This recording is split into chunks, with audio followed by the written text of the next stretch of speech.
Chapter 3. The Chase. "Let's pretend we're desert herd steeds on a high flight," said Morningleaf, opening her wings. It was several days after his kidnapping, and Star was playing with his friends at the eastern end of Dawn Meadow.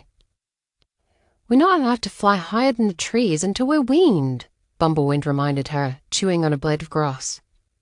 "We're not really going to fly," said Morningleaf with a casual glance at Star.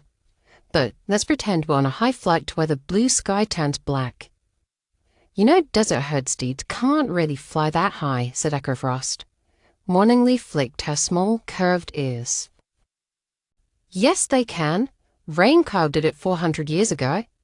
"That's a legend." Echo Frost lashed her tail at a fly crawling up her leg. "Legends aren't real. They're exaggerated. Everyone knows that." "Can we just play?" asked Morningleaf. She flapped her wings and galloped across the grass. Echo Frost followed. Star watched as the fillies flattened their necks and angled their wings as if they were really flying. He whinnied and joined them, catching and passing them easily. The nice thing about his long legs was that he was fast, faster than any of the other foals in Sunherd. Star whipped around and faced Morningleaf, cutting her off. She dodged him, stubbing her hoof, and tumbled across the grass, nickering happily.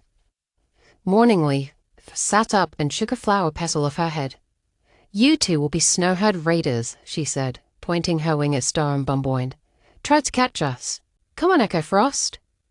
Echo Frost cantered up beside Morningleaf, flicking Star with her white tail. "Hey!" He nickered and chased her, Bumblewind galloping beside him. "Notice how they made us Snowherd steeds, the worst flies in Anok," Bumblewind huffed.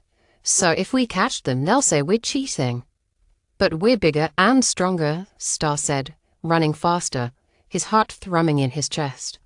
He felt like a regular Pegasus colt when he played with his friends, like he belonged. The foals galloped across the field, their wings flapping except for Star's. Morningleaf took flight, up and over the growing grass with Echo Frost flying beside her, staying just a short wing length over the colts' heads. "Pretend we're higher than the clouds," Morningleaf said to Echo Frost, her eyes gleaming. Bumblewind grabbed his twin sister's tail and pulled her lower. "You're captured," he said, imitating the deep, rumbling neigh of a stallion. Star reared, snatching Morningleaf's tail, landing her. "You're both Snowherd fillies now," he said. Morningleaf squealed and struggled to escape his grasp. Star pinned her against a tall oak tree. "You'll never escape me, Red Filly," he said, trying to sound serious, while she pretended to be afraid. "Can we play?" said a voice, interrupting the fun. Star looked over and saw Brackentail and the other Sunherd foals. Star flattened his ears, and Brackentail glared at him, lashing his tail. The brown colt seemed to feel no guilt about abandoning Star at Feather Lake. Morningleaf's ribs expanded in a deep breath, and Star realized he was crushing her. He released her so she could answer. "Sure," she said. "What are we playing?" asked a little dappled filly. Morningleaf looked embarrassed. "Just chase." The filly brightened. "Sounds fun." She darted forward and all the foals scattered, flying after one another, their hooves skimming the grass. Star bolted with an excited whinny and sped into the woods as fast as he could, determined to outrun anyone chasing him. After a while, he glanced back to see who was coming after him, but no one was there. His legs were longer than the other foals' legs. Maybe he was just too fast for them. He slowed, breathing hard, ready to dash away at the first sign of a foal. He circled the trees for a long time, clicking his ears and listening for any movement. But slowly, the truth hit him like a tail smacking an oblivious fly. No one had chased him. The thrill of the chase melted away, and he noticed his back muscles were throbbing from dragging his long wings. In the distance, he heard abrupt nickers and squeals as the foals called to one another. "I found you!" "You're it!" "Try and catch me!" He felt silly standing in the thicket, panting and waiting for a chaser who would never come. But he couldn't go back so soon, alone. They would understand what happened, and Brackentail would make fun of him. Defeated, Star lay down with a sigh and munched on nearby honey, huckleberries. He glanced at the dark forest around him, and his ears slumped. His eyesight was his sharpest sense, but in this thick forest, the shrubs and branches blocked his vision. Suddenly, he heard a twig snap, loud and sharp, ominous, as though something heavy had stepped on it. Frightened, he knew he had to get back to the herd. He would trot home another way so no one would notice him returning by himself. He got up and made his way through the trees. He found a deer trail and followed it, trying to be quiet by placing each hoof softly in front of the other. After a while, he emerged in the forest on a high ridge overlooking Dawn Meadow. Spread below him was sunherd, grazing, their wings blinking open and closed. The sun was setting, casting orange light across their vibrant feathers, and, as usual, the Pegasus had gathered into their family. Above him, thundering sky patrols circled, keeping an eye out for predators and raiding parties from the other herds. The birds had ceased their singing, and the crickets had begun theirs. The herd was peaceful right now, a unit that worked together for the safety of everyone, except for him, the black foal. Only Silvercloud had sworn to protect him, partly because she was the lead mare and it was her duty, but mostly because she had promised his dam, and Lightfeather had believed that Star was good.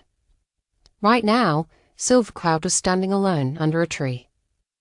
"There you are," said a voice, startling him.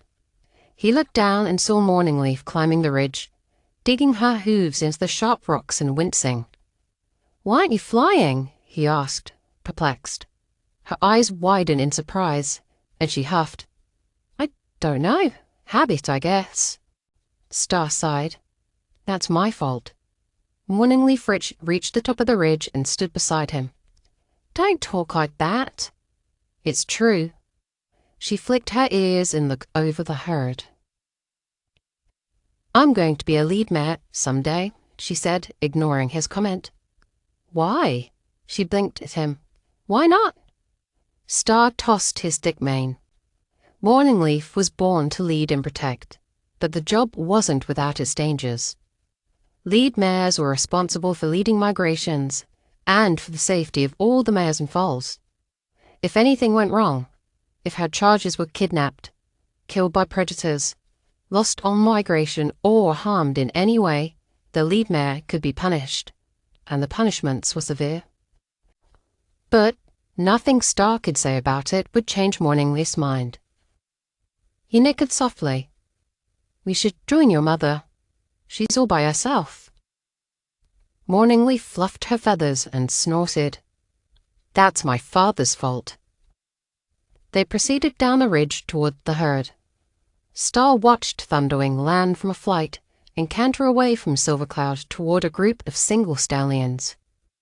He spent every evening with them and none with Silvercloud. Star knew that Thunderwing was angry with his mate for asserting her protection over Star. She'd forced him to choose between her and the black foal, at least until his birthday, and he'd agreed, but he'd also come to regret it. The breakup of Morningleaf's family was because of Star, and it made him feel terrible. "Why were you up there all by yourself, anyway?" asked Morningleaf as they descended into Dawn Meadow. Star gazed into her amber-colored eyes, so bright and alive, and he wondered what her life would be like if he went in it. She'd have both her parents. She'd have more friends. She'd get to fly more often. He pricked his ears, unwilling to tell her the truth about his humiliation in the forest. It would only upset her. So he said, "I was looking at the sunset." Morningleaf nickered, curious. "The sunset? Why?" Star arched his neck. "Why not?" Morningleaf snorted and took off across the meadow at a gallop. "Catch me if you can," she whinnied over her shoulder. Star leaped after her, his heart light, and he was grateful. He didn't have a lot of friends in Sunherd, but the friends he did have were the best.